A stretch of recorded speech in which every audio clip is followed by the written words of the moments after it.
kunnen zien dat ze zichzelf aan de kant moeten leggen.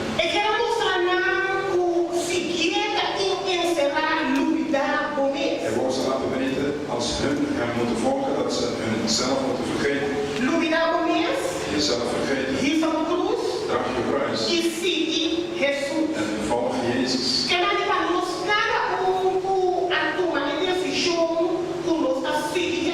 Dus voor ons allen die de keuze hebben gemaakt om Jezus te volgen.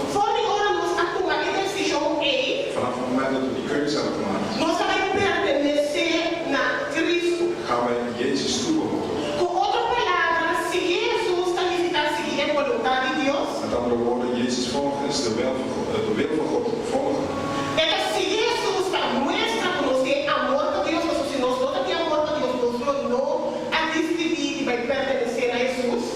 Dat toont onze liefde voor God en Jezus dat we hem volgen.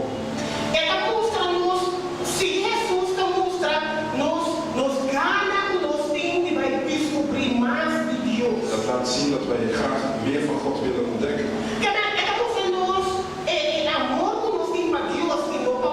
Het laat ons zien de liefde wat wij voor God hebben en niet voor de wereld. Laat ons het feit zien dat wij de wil van God willen volgen.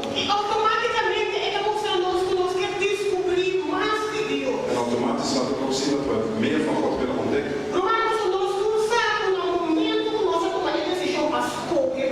Op het moment dat we de beslissing hebben genomen om voor Jezus te kiezen. Er zijn heel veel dingen nieuw voor ons.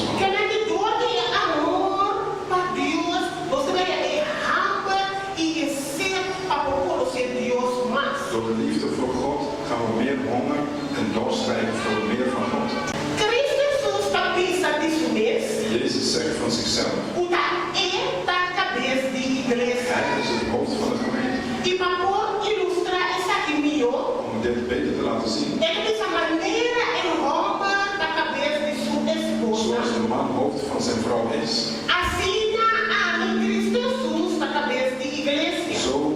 Zo ben ik, Christus, het hoofd van de gemeente.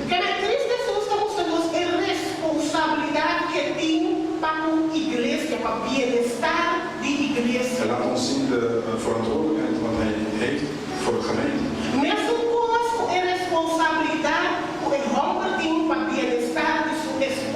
Gelijk de man zijn verantwoordelijkheid moet nemen voor zijn vrouw. Jezus zegt, zoals hij de hoofd van de gemeente is. De gemeente dat zijn lichaam is. Jezus Christus is de redder van de gemeente.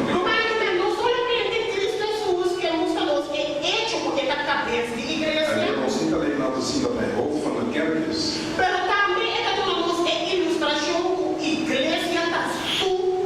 Hij laat ook zien dat de kerk zijn lichaam is. De kerk is het lichaam van Christus. En Jezus aan het hoofd. Verantwoordelijk hiervoor. Hij laat ons zien dat hij verantwoordelijk is voor zijn lichaam. Hij is het hoofd. Hij staat aan het hoofd. Hij staat boven de gemeente. Verantwoordelijk voor de gemeente. En hij laat zien dat de kerk zijn lichaam is. Het gaat niet om Jezus zelf zijn lichaam.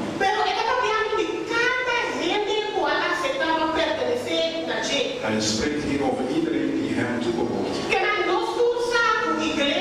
Dus we weten allemaal dat de kerk, het is geen gebouw. Het is niet het gebouw.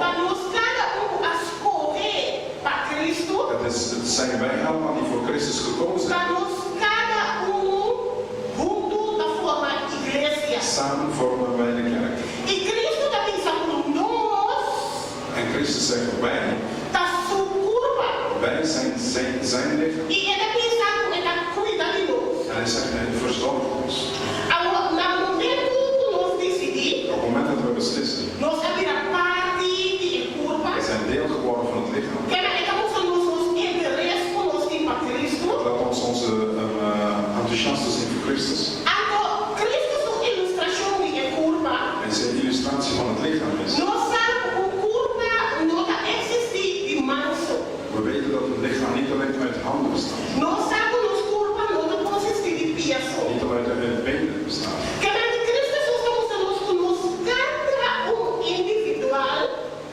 ons hier duidelijk zien dat wij individueel, die wij voor hem gekozen hebben, wij zijn samen gemeente. Samen vormen wij de gemeente. Ik alleen kan ik nooit de gemeente vormen. Jij alleen kan nooit de gemeente vormen. Want we hebben nooit alleen een arm zien bewegen op een tafel.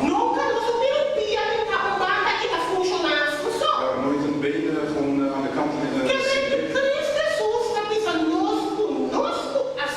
Dus Jezus zegt, wij die gekozen hebben, dat wij zijn lichaam zijn. Hij wil ons laten zien dat zijn lichaam compleet is. Zijn lichaam is perfect. Dus wij kunnen volmaakt worden. Wij kunnen volmaakt zijn.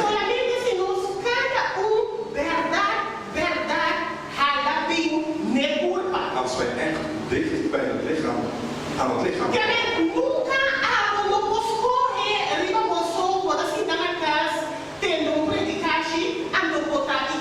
Je kan nooit kiezen om thuis te blijven zitten en naar een preek te luisteren en dat je dan een kerk bent.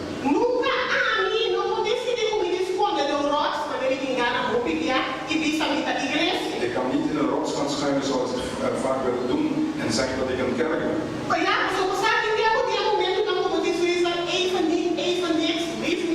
Soms heb je momenten dat je niks wilt hebben. Maar alleen op jezelf kun je nooit het lichaam worden. Daarom zijn Christus. Luister goed. Iedereen die mij wil volgen. Iedereen die een lid wil zijn van mijn lichaam. Iedereen die deel van mij wil worden. Moet hun eigen aan de kant zetten. Ze moeten hun kruis dragen. En mij volgen. Want Jezus Christus wist, als wij onszelf niet vergeten,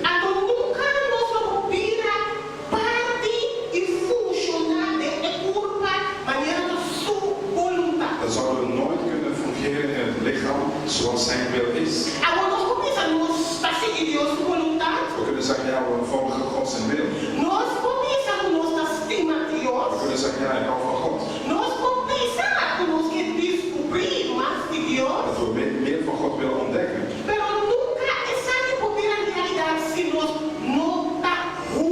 Maar dit kan geen werkelijkheid worden als wij niet samen zijn. Samen wordt het een werkelijkheid. Ik spreek hier over het deel van het lichaam van Jezus. Maar op basis van de relatie in een huwelijk. Laat Christus zien de belangrijkheid van de gemeente. Jezus gebruikt deze voorbeeld.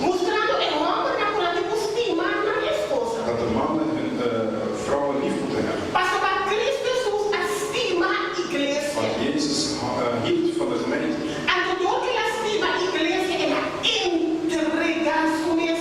Doordat hij van de gemeente houdt, heeft hij zijn leven gegeven. Dat laat ons zien de liefde wat Jezus voor de gemeente heeft. Want liefhebben geeft, dan ga je overgeven.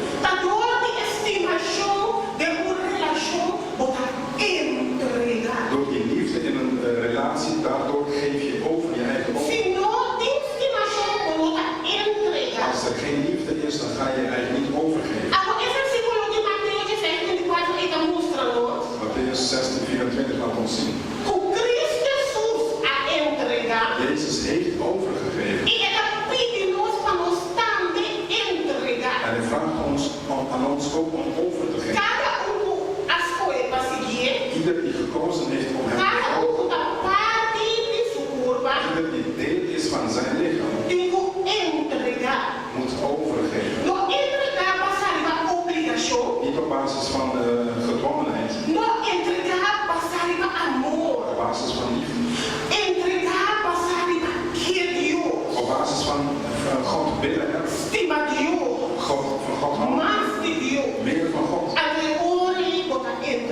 En dan geef je je eigen over. Waarom moeten wij overgeven? Want degene die zijn leven wil redden, zal het verliezen, zeg maar. Maar degene die zijn leven overgeeft, alleen degene die de liefde laat zien, degene die gehoorzaam zijn, zij zullen hun leven terugkrijgen. Jezus wil ons hier laten zien dat liefde op basis is van overgeven. Maar degene die aan God willen geven, degene die bereid zijn om God te laten zien, zij zullen terugkrijgen. Veel meer dan hetgeen wat wij overgegeven hebben.